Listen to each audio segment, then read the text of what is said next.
Please मेरे साथ कुछ गलत मत करना। वो रोती हुई इससे इल्तिजाएं कर रही थी, मगर इसके सामने एक सफाक दरिंदा खड़ा हुआ था। वो छोटी सी नन्ही सी जान इसके आगे मिन्नतें कर रही थी। देखो, दूर रहो मुझसे, प्लीज दूर रहो मुझसे। और चेहरे पर शैतानी सजाए इसके करीब से करीब तर हो रहा था और वो खुद का बचाव कर रही थी। वो पीछे होती होती दीवार के साथ लग चुकी थी। इसने खुद को एक शॉल में कवर कर रखा था, मगर वो दरिंदा इससे शॉल को दूर कर रहा था। इस दौरान इसे कुछ समझ नहीं आया। पास पड़ा गुलदान उठाया और इसके सर में जोर से मारा। वो दर्द से चिल्ला उठा और पीछे दीवार से जा लगा। वो मौके को गनीमत जानकर जल्दी से लॉक खोलती बाहर की तरफ भागी, मगर बाहर 2 गार्ड्स खड़े थे। इन्हें देखकर वो घबरा गई। इतने में अंदर से अपने बॉस को चिल्लाता देखकर वो अंदर की तरफ भागे। वो गनीमत जानकर बाहर की तरफ भाग गई। इसे नहीं मालूम था वो कहाँ थी और किधर जा रही थी। बस दौड़ती जा रही थी, दौड़ती जा रही थी। शहर के बीचों बीच से निकलती हुई मेन सड़क पर आ गई थी। सड़क पर अंधेरा ही अंधेरा और बहुत कम ट्रैफिक थी। वो बहुत डर भी रही थी, मगर वो अंधाधुन भागे जा रही थी, जैसे इसके पीछे कोई लगा हो। अच्छा, अचानक से सामने आती हुई गाड़ी से इसकी टक्कर हो गई। जब इसे टक्कर लगी तो वो बुरी तरह नीचे गिर गई। वो फौरन से गाड़ी से बाहर निकला। वो बहुत ही बहादुर पुलिस ऑफिसर था।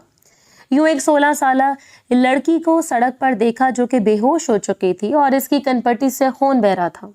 इसको अपनी बाहों में भरता हुआ गाड़ी में लेकर आया और इसको गाड़ी में लटाकर सीधा अपने घर की तरफ बढ़ गया, क्योंकि इतनी रात को वो इसे हॉस्पिटल भी नहीं ले जा सकता था और ना ही कहीं और ले जा सकता था। इसने सोचा क्यों ना अपना जो पर्सनल इसका फ्लैट था, इस लड़की को इधर ले जाया जाए।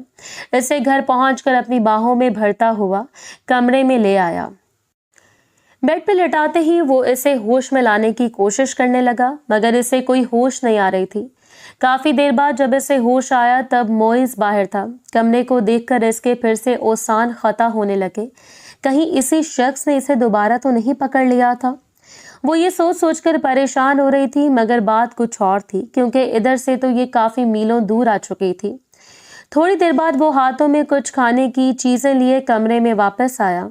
वो इसे देखकर चिल्लाने लगी, वो प्लीज मेरे साथ कुछ गलत मत करना, प्लीज मुझे बहुत डर लग रहा है, मुझे जाने दो, मुझे जाने दो।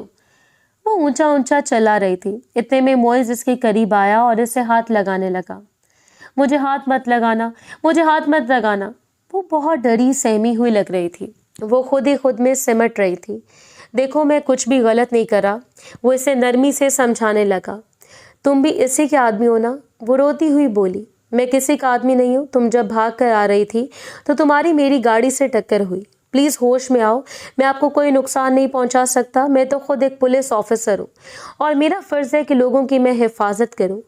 इसे नरमी से इसके करीब आता हुआ इसे अपने सीने से लगा लिया। वो डरी सहमी हुई छोटे बच्चे की तरह इसके सीने पर सर रखकर आंखें मूंद गई। काफ़ी देर बाद वो मोइज से अलग हुई तो इसने इससे पूछा कि इसका घर कहाँ पर है, वो किधर से आई है और यूं भाग क्यों रही है। मेरे माँ बाप मर चुके हैं, मेरा अपना कोई नहीं है, वो इसे रोती हुई बता रही थी। अच्छा चुप करो, ये लो खाना खा लो। इसके सामने खाना करता हुआ बोला। इसे भूख तो बहुत लग रही थी। इसने फिर अपने हाथों की तरफ देखा जो कि साफ नहीं थे। मैंने हाथ धोने हैं, वो सामने वॉशरूम है, तो वो हाथ धोने चले गए। जब वो हाथ धोकर वापस आई तो वो वहीं बैठा इसका इंतजार करने लगा। वो नरमी से छोटे छोटे निवाले बनाकर ऐसे खिला रहा था और वो बच्चों की तरह इसका हाथ पकड़ पकड़ कर खा रही थी। तुम्हें बहुत भूख लगी हुई है क्या? वो इस बात में सर हिलाती हुई कहने लगी। 3 दिन से कुछ भी नहीं खाया, बिल्कुल खाली पेट है। शुक्रिया, आपने मुझे इतना मज़ेदार खाना दिया। अरे शुक्रिया की क्या ज़रूरत है। तुम्हारा नाम क्या है? इससे प्यार से पूछ रहा था। मेरा नाम मेरब है। वाओ, तुम्हारा नाम तो बहुत प्यारा है। वो सिर्फ और सिर्फ बस अपना खाना खा रही थी, जैसे इसे पहली बार देखा हो। मोइज इसकी ये हालत देखकर अपनी हंसी को कंट्रोल करता रहा। वो तकरीबन 1 प्लेट चावल खाने के बाद बोली, क्या और मिलेंगे? इसकी मासूमियत देखकर वो फिर से मुस्कुराया। क्यों नहीं, तुम बैठो, मैं तुम्हारे लिए और लाता हूँ। वो थोड़ी देर बाद इसके लिए और खाना लेकर आया। जब इसने पेट भरकर खाना खा लिया तो इससे कहने लगी, मुझे सर्दी लग रही है। वही इसने इसे ब्लैंकेट दिया तो वो इसे ओढ़े बेड पर लेट गई और लेटते ही नींद की गहरी वादियों में उतर गई। न जाने किस घर की शहजादी होगी और यूं सड़कों पर रुल रही है। मासूम सी क्यूट सी गुड़िया इसे देखते ही बोल रहा था। छोटी सी नाक, घनी पलकें, सफेद रंगत, फूले फूले गाल थे इसके। वो मोइस के दिल को बहुत भा रही थी। न जाने मोइस की मम्मा कितनी कॉलें कर चुकी थी कि वो आज घर नहीं आया, मगर इसे किसी में आज कोई दिलचस्पी नहीं थी। वो दीवाना बार इस मासूम लड़की को ही देखता रहा। मोइस अभी इसके पास बैठा था जब फजर की अजानें होने लगीं। मोइस उठा और जाकर फजर की नमाज अदा की। एक बार फिर से मीरब के मासूम चेहरे को छुआ, प्यार से देखता हुआ वहां से चला गया। वो किचन में सुबह सुबह आकर अपने लिए और मीरब के लिए नाश्ता तैयार करने लगा। अभी नाश्ता तैयार कर ही रहा था जब जुबैर आ गया। कम ऑन यार, मोइस तुम रात को भी घर नहीं आए? मम्मा कितना परेशान हो रही थी। वो आते ही इसे डांटने लगा। हाँ यार, क्या बताऊं, बस थोड़ी मसरूफियत थी। वो अंडे को पलटते हुए बोला, तो अब नाश्ता भी क्या यही करोगे? घर आ जाते मम्मा वेट करेंगे तुम्हारा। तुम्हें तो कोई एहसास ही नहीं, बस ड्यूटी के ही होकर रह गए हो। नहीं यार, ऐसी बात नहीं है, वो मुझे कुछ ज़रूरी काम थे। कौन से ऐसे ज़रूरी काम थे? बंदा एक कॉल ही करके बता देता है। अब देखो, मुझे मम्मा ने सोने भी नहीं दिया, उठते ही भेज दिया कि जाओ पता करके आओ मोइस किधर है। अब तुम छोटे बच्चे थोड़ी हो जो मुझे बार बार तुम्हारा पता करना चाहिए। इतने में वो मासूम सी गुड़िया किचन के दरवाजे पर आकर खड़ी हुई और दोनों को देखने लगी। जुबैर ने मीरब को देखकर आंखें छोटी की। ये कौन है? तो असल वजह यह है घर ना आने की। अरे बकवास नहीं करो, बेचारी यतीम बच्ची है। कल रात को मेरी गाड़ी के साथ इसका एक्सीडेंट हुआ था। इसके माथे पे बैंडेज देखकर जुबैर समझ गया था। और जुबैर, मुझे तुम्हारी एक हेल्प चाहिए। यतीम खाने की मुझे कुछ इन्फॉर्मेशन चाहिए और इस बच्ची का सारा रिकॉर्ड चाहिए। इसकी तरफ इशारा करते हुए बोला। बच्ची? हाँ, इसका नाम मीरब है। मीरब बस खामोशी से इन दोनों की गुफ्तगू सुनती रही। मुझे कपड़े चाहिए, मुझे नहाना है, वो मासूमियत से बोली। इसकी वर्दी पहन ले। जुबैर इसे छेड़ते हुए बोला। अरे बकवास बंद कर, तुम्हारे कपड़ों का कुछ करते हैं गुड़िया। इसे प्यार से गुड़िया कहता हुआ नाश्ता बनाने लगा। जुबैर ने भवें उचकाकर इसे देखा। बड़ा प्यार आ रहा है। इसने इसे एक जोरदार मुक्का जड़ दिया। बकवास नहीं करो, बच्ची है बेचारी। अब नाश्ता करो, फ्रेश होके फिर हम आपके कपड़ों का कुछ करते हैं, इसे प्यार से समझाते हुए बोला और जुबैर को हदायत दी कि वो बाहर के टेबल पर नाश्ता लगाए और मीरब को वहीं बैठकर नाश्ता करने लगे। यार, मैं मामा को जाकर क्या बताऊंगा? अभी तो मामा को जाकर कुछ नहीं बताओगे, समझ आई? ये तमाम मसला मुझे खुद हल करना है और मेरी आज ड्यूटी नहीं है। जुबैर घर चला गया। मीरा भी नाश्ता करने के बाद एक बार वैसे ही शॉवर लेकर बाहर निकली और अपने बालों को ब्रश करने लगी। गुड़िया, आओ मेरे साथ, तुम्हारे कुछ कपड़े ले आए। तुम मुझे कहीं छोड़ के तो नहीं आओगे ना? वो मासूम इससे इसके मुंह की तरफ देखती हुई बोली। नहीं, कहीं भी नहीं गुड़िया, को छोड़ के आऊँगा। कपड़े चाहिए ना? वो इसे अपने साथ ले गया और इसने जिस जिस चीज़ की इसे ज़रूरत थी हर चीज़ ले दी।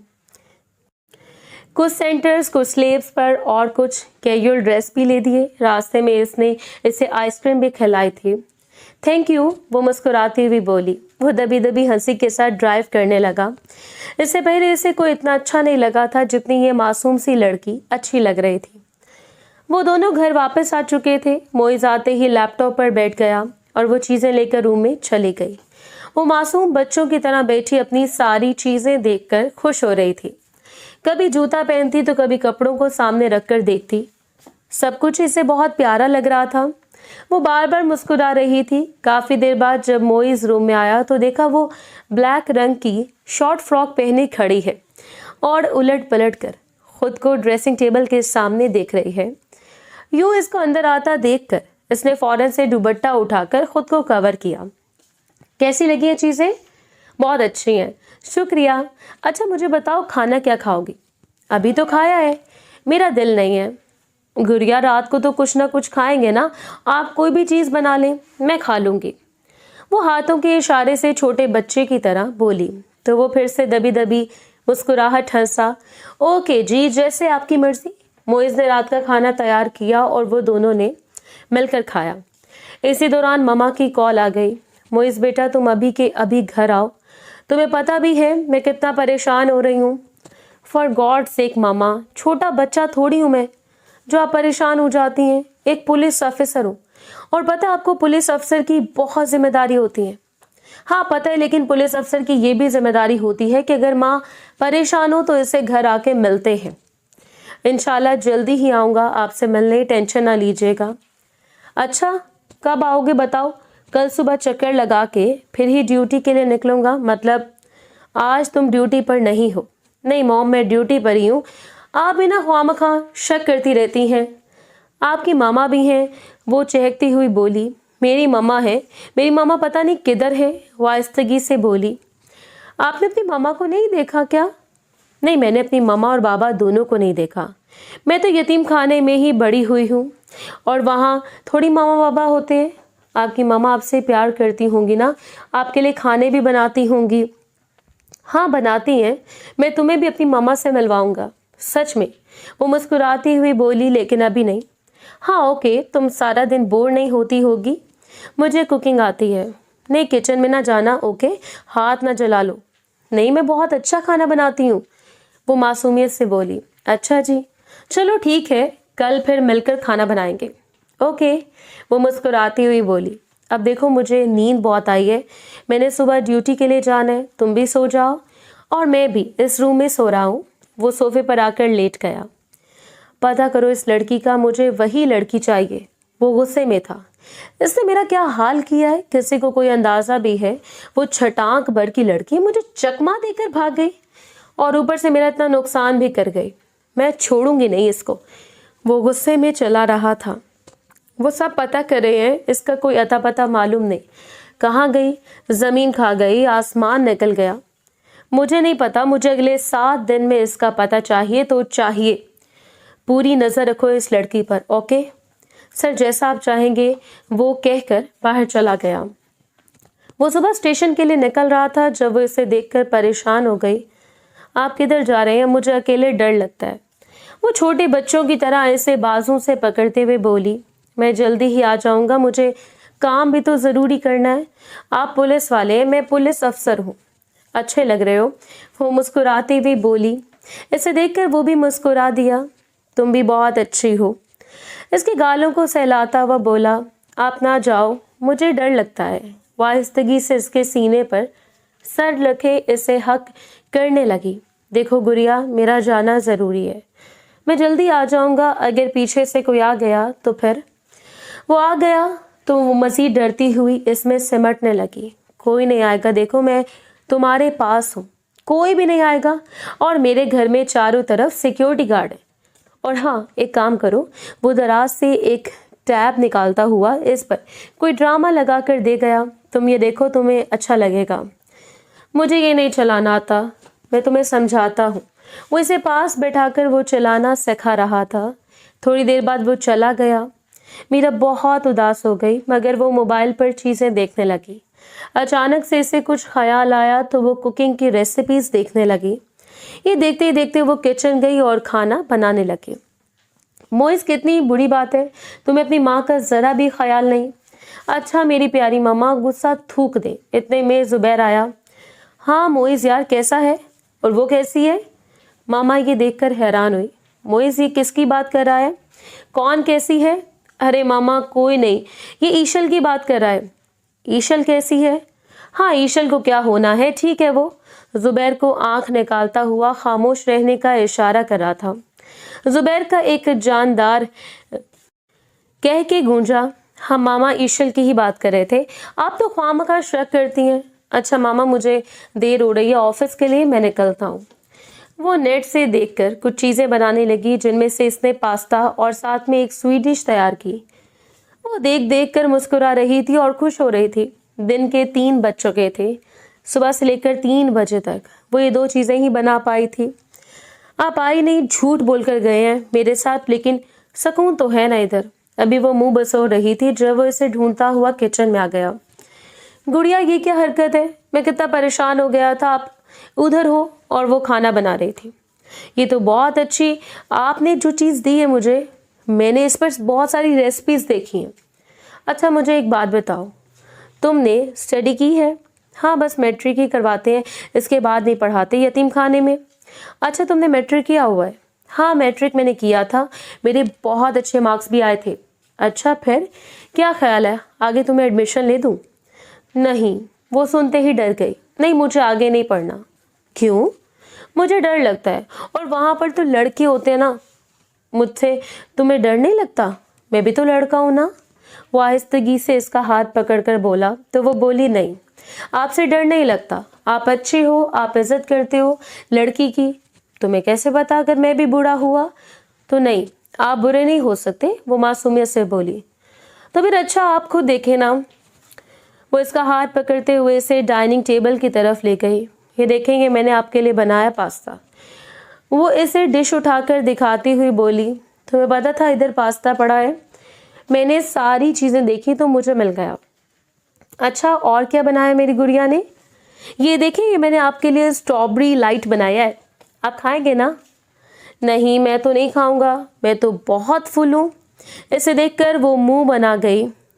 तुमने खाना तो गुड़िया खा लो, मुझे भी नहीं खाना, वो कहती हुई गुस्से से रूम में चली गई और अंदर से दरवाज़ा बंद कर लिया। गुड़िया दरवाज़ा खोलो। नहीं खोलूंगी, चले जाए आप यहाँ से। खाना क्यों खा रहे हैं मेरे साथ? खाना होता है ना, खाना आपने जानबूझकर खा कर आए हैं। वो रोती हुई बोली, अच्छा दरवाज़ा खोलो, हम मिलकर खाना खाएंगे। मुझे भूख नहीं है, आप जाकर खा लो। ये कहते दरवाजे के साथ लगकर होने लगी। गुड़िया प्लीज़ देखो दरवाज़ा खोलो ना, उसे प्यार से समझा रहा था। थोड़ी देर बाद इसने दरवाज़ा खोला। ऐसे करते हैं गंदे बच्चों वाले काम करती हो, रो क्यों रही थी? मैं मजाक कर रहा था ना। आप झूठ बोल रहे हैं, आप सीरियस थे? अच्छा बाबा ठीक है, सॉरी गलती हो गई, माफ़ी दे दो। वो कान पकड़ता हुआ बोला और वह इसका हाथ पकड़कर टेबल पर ले आया। दोनों बैठकर खाना खाने लगे। मेरी गुड़िया ने तो बहुत अच्छा पास्ता बनाया है, और ये पीछे डिलाइट भी अच्छा है ना। जब इधर खाना बनाती थी तो सबको बहुत पसंद आता था। वाकई हाँ ना, बहुत पसंद आता था। वो मुस्कुराती हुई बोली।